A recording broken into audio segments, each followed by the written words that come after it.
The war with Iran isn't just spiking gas prices. It's now likely to increase the cost of pretty much everything on your grocery store shelves, with oil and fertilizer prices spiking because that key waterway, the Strait of Hormuz, is effectively closed to commercial shipping. The outlook is increasingly scary. So Forbes did a deep dive. Here's what they found. One example. Shipping a 40-foot truckload of bagged lettuce from California to New York costs roughly $1,100 to $1,300 more than it did before the war began.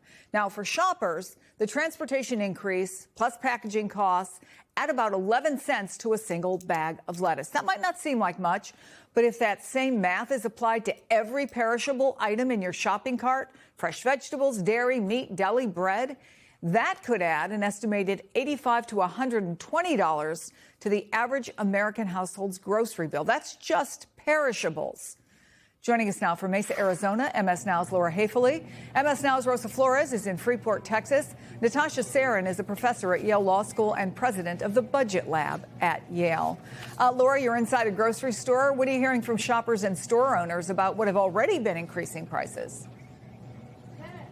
Yeah, Chris, shoppers and store owners are really frustrated that this conflict that's happening a world away is impacting them so significantly here at home. You mentioned fresh produce. Those numbers are skyrocketing. Things like lettuce and cauliflower and celery, these are the first to go. Prices up significantly. And that brings us to where we are now. We're at American Discount Foods in Mesa, Phoenix. This place prides itself on keeping prices low, and they have a regular customer base. But Chris, over the last couple of weeks, their customer base has skyrocketed, almost doubled in size. People looking for those low prices.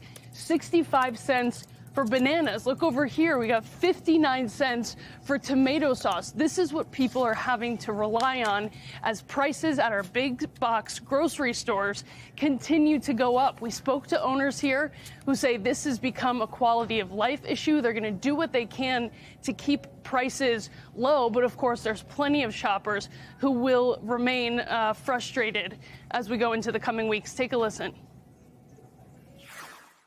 We bought stuff for a stew and some snacks and a plant. $150. It keeps going up and up and up.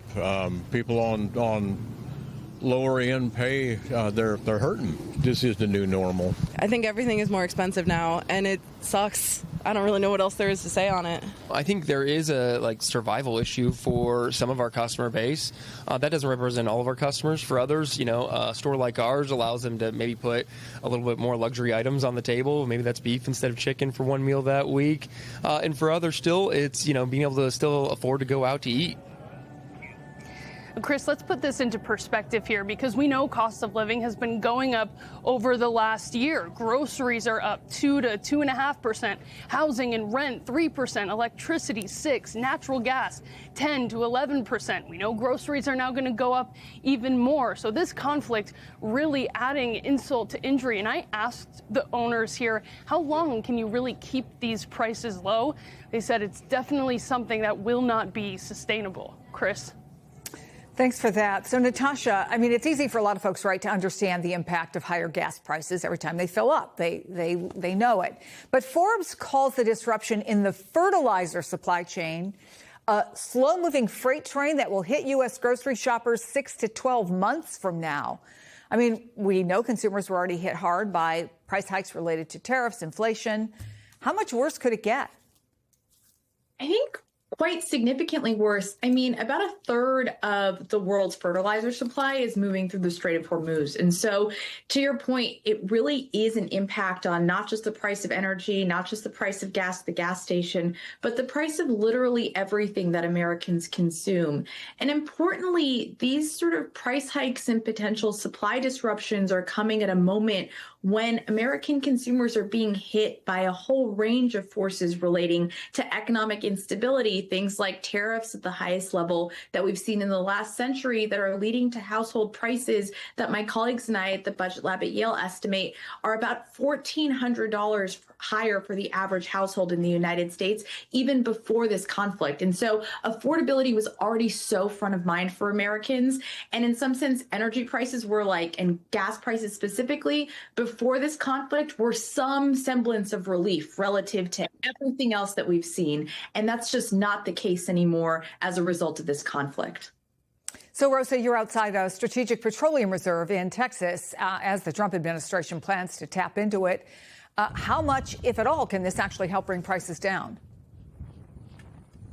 You know, Chris, it will bring the prices down just a little bit, but I can't stop thinking about how this energy expert that I talked to put it, because he said, look, Rosa, it is not for free. This is just another way that the American taxpayer is paying for the war with Iran. Here's how he explained it.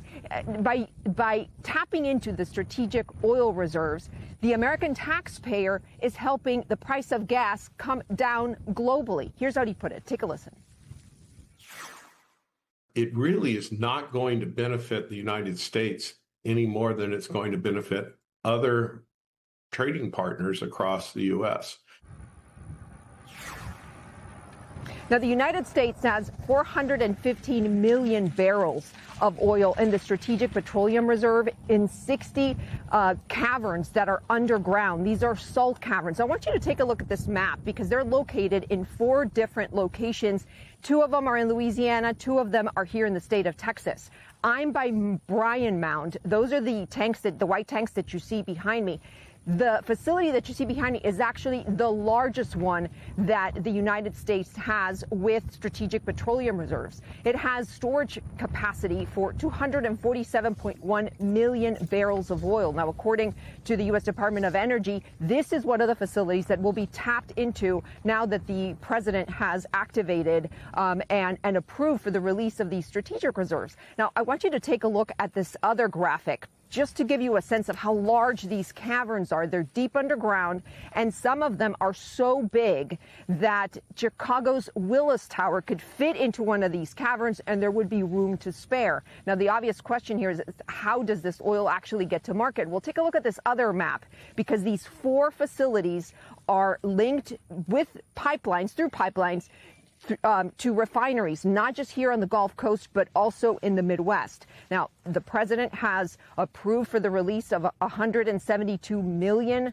barrels of oil from these strategic reserves. According to the U.S. Department of Energy, companies have up to 5 p.m. today to bid on this oil, and that oil could actually hit the market, Chris, by the end of this week. So we'll be checking on it, and we'll let you know. Thanks, Rosa. Appreciate you.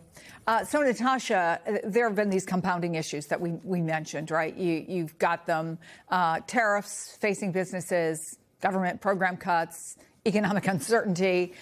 The Trump administration, though, has said, don't worry about it. Be patient. It's all going to turn around, including these remarks today.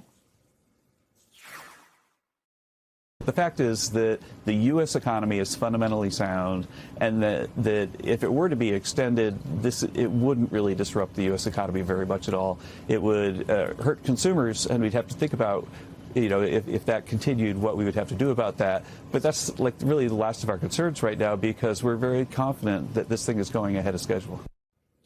Yeah, I guess the question is, where does confidence get you? Should the average American be confident that this is going to turn around quickly?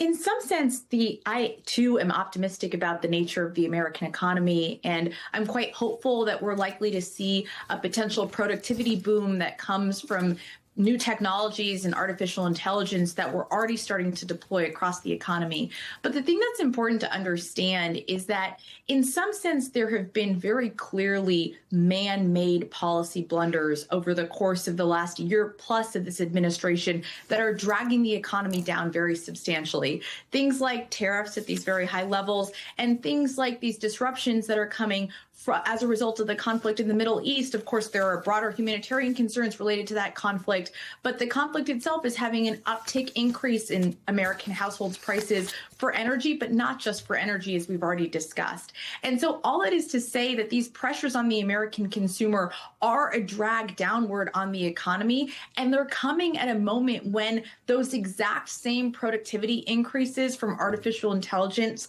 might very well displace activity in the labor market in ways that require the government to be proactive and thoughtful about how to think about policy in the future. And so I'm optimistic about the American economy, but I'm a little bit troubled by the fact that we've seen a whole host of policy blunders that are pushing against that strength.